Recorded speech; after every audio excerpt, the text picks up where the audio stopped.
Bienvenidos a TV Perú Mundo. Vamos con nuestros titulares. En México entró en vigencia la ley para la protección de periodistas y defensores de los derechos humanos. El gobernador del estado de Veracruz declarará ante la Fiscalía por la muerte de un fotoperiodista y 4 mujeres. Se otorgó prisión domiciliaria al opositor Daniel Ceballos, recluido hace más de un año por el Servicio Bolivariano de Inteligencia en Venezuela. El tribunal de ese país accedió al pedido por un tema de salud, aseguró la esposa del exalcalde de San Cristóbal. Luego de 20 horas de negociación, Europa y el gobierno griego cerraron un tercer rescate. El acuerdo, sin embargo, contempla algunas medidas impopulares como la supresión de las jubilaciones anticipadas. Así comienza TV Perú Mundo.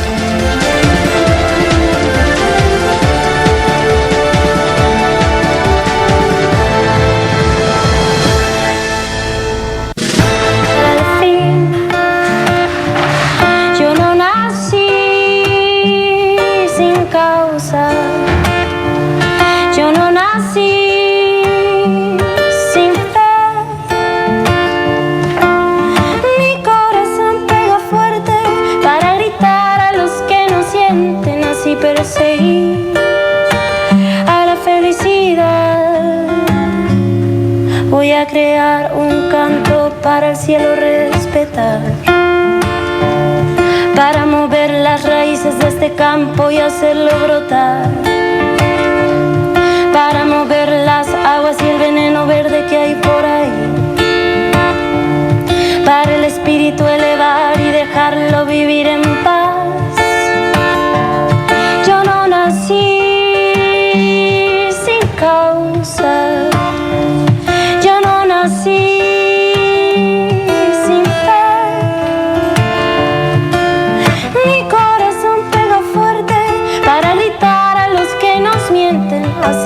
Buenas tardes, gracias por acompañarnos. Ya está con nosotros tras sus vacaciones Oscar Vidarte. Oscar, ¿qué tal? ¿Cómo estás? Bienvenido. Un placer estar nuevamente. También verte, Oscar. Vamos ahora con México. 2 notas sobre ese país. La Procuraduría General de Justicia del Distrito Federal ha viajado a Veracruz para recoger la declaración de Javier Duarte, gobernador de ese estado, sobre el asesinato múltiple del fotoperiodista Rubén Espinosa, la activista Nadia Vera y otras 3 mujeres ocurrido en un departamento de Ciudad de México. Este martes entró en vigor la ley para la protección de periodistas y activistas de los derechos humanos. El asesinato del fotógrafo Rubén Espinosa y la activista Nadia Vera, ocurrido la semana pasada, ha despertado entre las autoridades locales una corriente de lucha para la protección de periodistas y defensores de los derechos humanos en el país. Un mes después de haberse aprobado en la Asamblea Legislativa de la capital, el jefe de gobierno del Distrito Federal promulgó la Ley de Protección Integral para comunicadores y activistas. La medida, que ha sido calificada de oportunista por sus críticos, busca proteger la integridad de los hombres de prensa y la eficacia de su trabajo.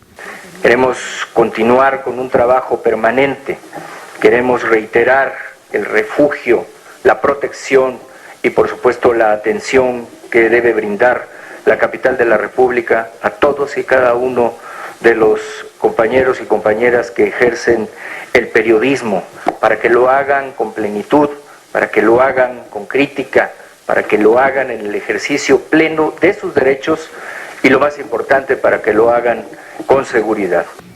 Esta nueva ley contempla una ayuda de carácter social, como apoyos de hospedaje, vivienda, alimentación, gestión ante autoridades educativas, sanitarias y laborales, medidas preventivas y de protección en un plazo no mayor a 10 días hábiles, así como medidas de protección urgentes en casos de gravedad, la misma que se entregará en un tiempo no mayor a 24 horas.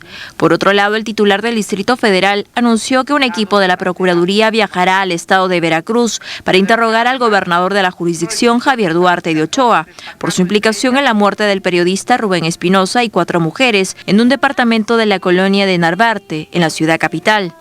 He dado la instrucción a la Procuraduría General de Justicia de esta capital para que el día de mañana se traslade el subprocurador de averiguaciones previas centrales con un equipo de ministerios públicos y oficiales secretarios, a fin que en coordinación con la Procuraduría del Gobierno de Veracruz puedan tener la declaración que en relación a los hechos se recabe directamente del gobernador. Javier Duarte se convertirá en la primera autoridad en funciones en comparecer ante el Ministerio Público.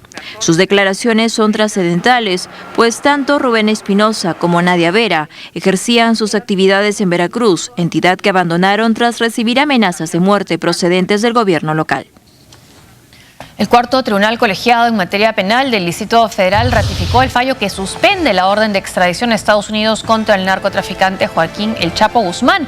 Por unanimidad, los magistrados aprobaron la resolución que permite que se inicie el juicio de amparo de la cabecilla del cártel de Sinaloa, el mismo que podría derivar en la cancelación de su extradición a Estados Unidos. Este juicio de garantías, promovido por Juan Pablo Vadillo, uno de los abogados de 1999, ocurre días después, un mes de que se fugara de la cárcel de máxima seguridad del Altiplano. Como se recuerda, Guzmán Loera enfrenta cargos en 7 jurisdicciones federales de Estados Unidos por conspiración para importar cocaína, lavado de dinero, homicidio, asalto, secuestro y tortura.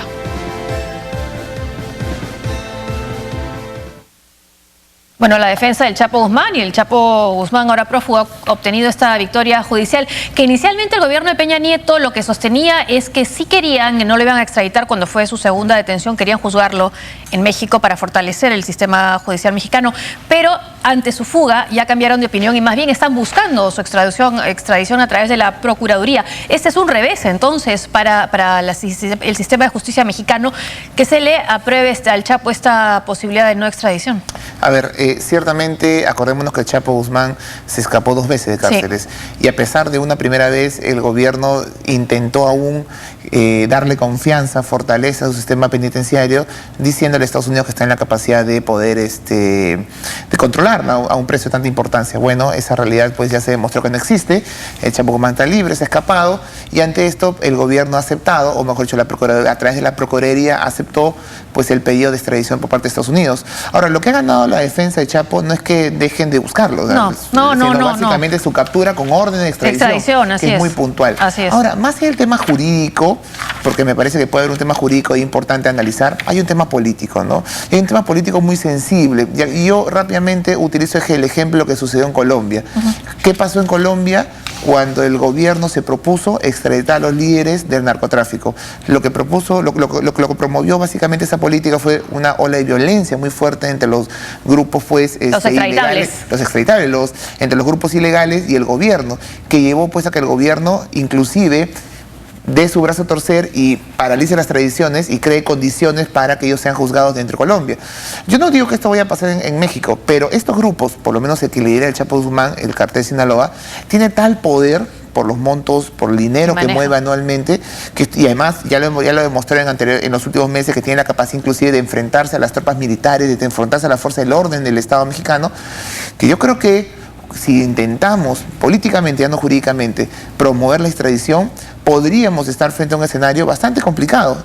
Más aún teniendo en cuenta que en México no solamente es el cartel de Sinaloa, sino hay otra serie de organizaciones que no solamente se dedican al narcotráfico, se dedican a la venta de armas, al tráfico de personas, a la trata de personas, con lo cual pues yo creo que podríamos entrar, y ese es el dilema político en México hoy, si es que esta promoción de la extradición podría llevar a un mayor conflicto, mayor caos. Y eso puede haber provocado que durante este gobierno, en lo que va de este gobierno en proporción, haya menos extradiciones de las que hubo durante el gobierno de Felipe Calderón. Y hay que recordar también lo que decían los colombianos, ¿no? Los narcotraficantes colombianos decían: prefiero una tumba en Colombia que una cárcel en los Estados Unidos, de la cual les resulta más difícil al parecer escapar. Hay un extraditado importante que es Beltrán Leiva, que lo extraditó este gobierno de Peña Nieto. Y recordar también lo que tú decías de la gran fortuna del Chapo. Según la revista Forbes, hasta el 2013 era uno de los hombres más ricos del planeta, lo cual es aún más difícil entonces su búsqueda, ¿no? Por la capacidad que tiene de corromper. Sí, justamente a raíz de su fuga, pues muchos nos hemos enterado cuál es la magnitud del cartel Sinaloa, que trabaja en aproximadamente 50 países, que tiene más de 40.000 personas asomando en todo el mundo, los montos, los miles de millones de dólares que manejan anualmente, es decir, las extravagancias de sus líderes, muchos de los hijos del Chapo Guzmán haciendo gala de su riqueza en redes sociales.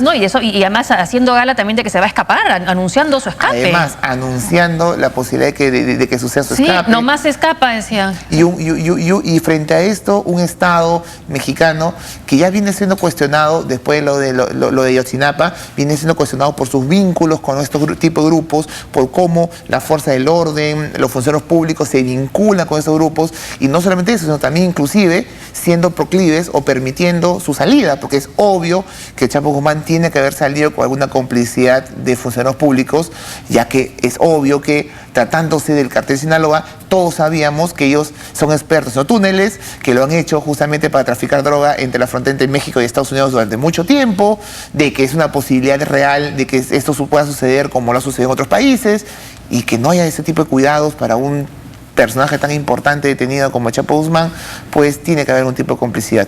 Este es el escenario que obviamente el presidente Peña Nieto tiene que enfrentar. De hecho, que está indignado. Una justicia muy devalorada, nadie confía, la opinión pública quiere la extradición, pero no se puede, o políticamente puede ser inconveniente, hasta jurídicamente por lo que ha dicho el tribunal, confiemos en lo que dice el tribunal, políticamente también un status quo político muy prestigiado, y una violencia que no para, que avanza. Y que ha llegado a Ciudad de México, y eso es preocupante, con la muerte de este joven periodista que buscó refugio en el Distrito Federal y fue asesinado ahí.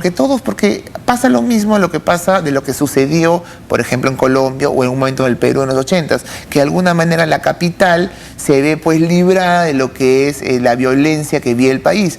Y lo que vemos en México, en el DF, básicamente, que lo vimos con estos jóvenes en la discoteca hace año y medio, 2 años, y ahora con la muerte de este fotoperiodista, este antropólogo y unos amigos adicionales, pues es que la violencia también está en el DF. Y esta norma que acaban de sacar es justamente una norma para el DF, para darle protección, medidas preventivas, medidas de urgencia, de protección a este tipo de personas que hagan actividades que luchan contra grandes poderes mafiosos, ya sean públicos o pues parapúblicos. Como fue este activista que también apareció asesinado y que se dedicaba a ayudar a las personas, a familiares desaparecidos a encontrar a sus seres queridos. Exacto. ¿No? Y además esta activista justamente, por lo menos la antropóloga que falleció con este fotoperiodista, había participado de las marchas. El movimiento 123. Exacto, el Yo Soy 123, había participado de estas marchas y hoy pues, y es más, había acusado en un video, hay videos de ellos, acusando al gobernador del estado de Veracruz y diciéndole a él que si les pasaba algo, él era responsable.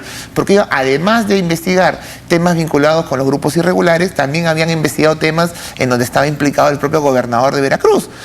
Sí. Y ellos habían acusado a él. Entonces, y hoy, ¿y cuál es la noticia de hoy en México? Que justamente la justicia ha llamado a declarar al gobernador de Veracruz por este caso, con lo cual cerramos el círculo. Grupos irregulares, violencia y nuevamente funcionarios públicos al más alto nivel, como pasó en Ayotzinapa, como pasó en Iguala, implicados dentro de lo que podría ser el asesinato de periodistas. Vamos ahora a la Argentina. La oposición, liderada por Mauricio Macri y Sergio Massa, se unirían para derrotar a Daniel Scioli en las elecciones generales. Ambos candidatos han expresado su disposición para negociar una posible coalición, pero con miras a lo que podría ser una segunda vuelta. Los partidos de los candidatos Mauricio Macri y Sergio Massa, opositores al oficialista Frente para la Victoria, obtuvieron respectivamente el 30,01% y el 20,64% de los votos en las elecciones primarias de Argentina, mientras que Daniel Scioli, candidato del Frente para la Victoria, alcanzó el 38,4% de los votos, al 97,5% del escrutinio. Ambos opositores expresaron su disposición de negociar una posible coalición para las elecciones generales del 25 de octubre.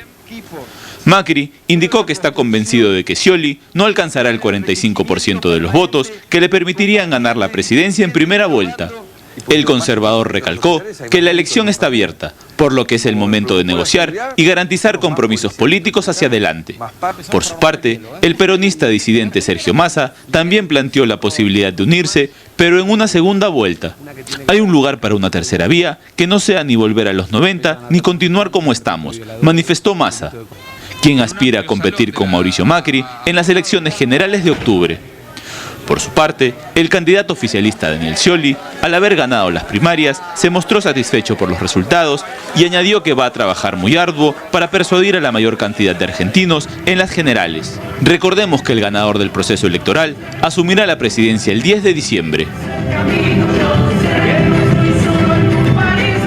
Bueno, vamos a ver con Oscar qué significan estas primeras declaraciones tras estos resultados, de los cuales todos parecen haberse sentido satisfechos, los tres candidatos. Pero comentamos después de la pauta no electoral.